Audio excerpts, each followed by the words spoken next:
সেজদায় আমরা যত ছোট হই এর চেয়ে ছোট আর হওয়া যায় না। সেজদায় আমরা যতটা বিনয়ী হই একটা মানুষ এর চেয়ে বিনয়ী আর হতে পারে না। এই তো নামাজ শুরু করলাম, আল্লাহু আকবার, এরপর রুকুতে জাস্ট বো ডাউন আর হেড, মাথা একটু ঝুঁকালাম, আর সেজদায় একেবারে মাথাটারে মাটিতে মিলিয়ে দিলাম।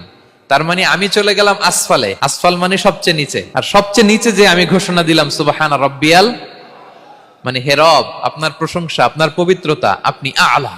আল্লাহ, আমি আর নিজেকে এর চেয়ে তুচ্ছ করতে জানি না, এর চেয়ে ছোট আর করতে পারি না। আমি আমার নিজেকে উজাড় করে দিলাম, সবচেয়ে ছোট, তুচ্ছ, নগণ্য করে আপনার সামনে উপস্থাপন করে আমি ঘোষণা দিচ্ছি সুবহানা রাব্বিয়াল আলা।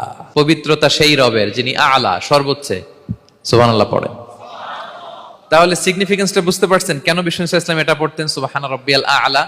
কারণ আমি থাকি সবচেয়ে আসফালে, নিচে, আর তখন আমি ঘোষণা দেই glory be to Allah the most high, the most high, the most high আলা।